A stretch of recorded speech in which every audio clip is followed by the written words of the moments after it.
Good morning, everyone. We're continuing here in the words of the Horowitz, NIDCHEI YISRAEL.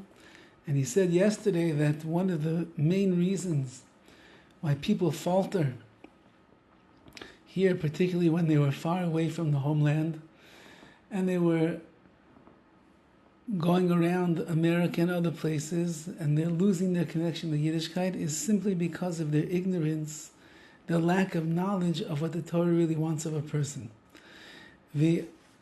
Afilu la'nizharim milasais malacha b'yom Shabbos, even those people that are careful not to do any malacha, any work on Shabbos.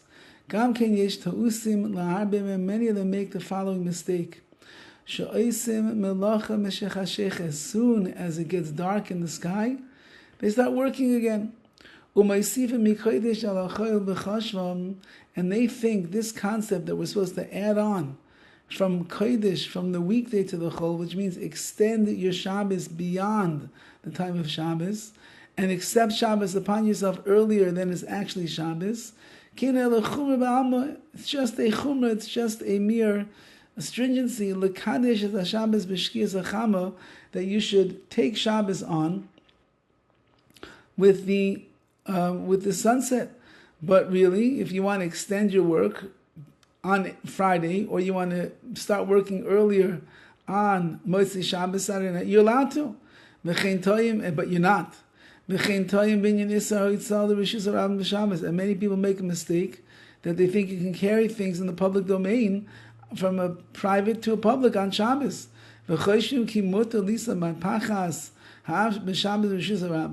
They say, I can carry my handkerchief, my tissues in my pocket, my keys. How am I supposed to get into my house if I don't carry my keys? Even in a public domain. Since I need it. And they think like this about many things. Says the Chavetz Chaim, people, they justify for themselves why they would be Mechal Shabbos, claiming that it's the proper thing for them to do, when in fact it's not. And there's many mistakes that people make when it comes to arayis, illicit relations. Listen to this, says the Chavetz Chaim. They think, if I live in a place where there's no mikveh, which means there's nowhere that my wife is able to go to purify herself every month after her menstrual cycle, which the Torah says you have to do, then a woman is going to be permitted to her husband even if she didn't go to the mikveh. She'll take a bath, she'll take a shower, she'll do nothing at all. What can we do? We live in a place where no mikveh exists. So then obviously HaKadosh Baruch Hu doesn't want us to be separate from each other for such a long time. Must mean that he wants us, that we should be together.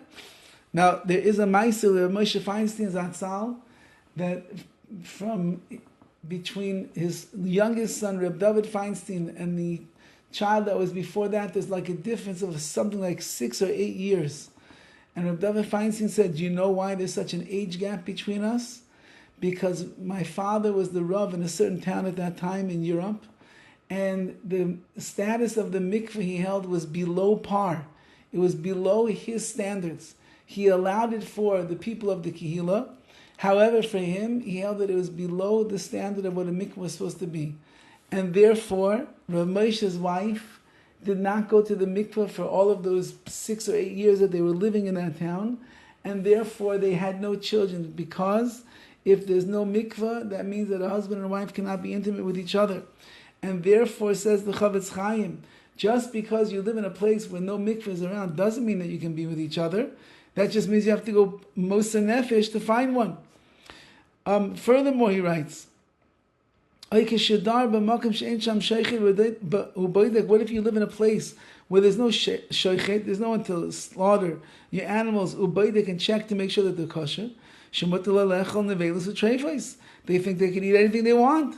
They'll eat an animal that wasn't killed in the right way. They make many mistakes in the Yisurim of the Torah. Because you live in some far-flung little city over there, so therefore you can eat whatever meat you want? Farmer John's? No. Says the Chavetz Chaim, of course not. The Torah is the Torah. Woe to the eyes that have seen this. And woe to the ears who have heard such ignorance.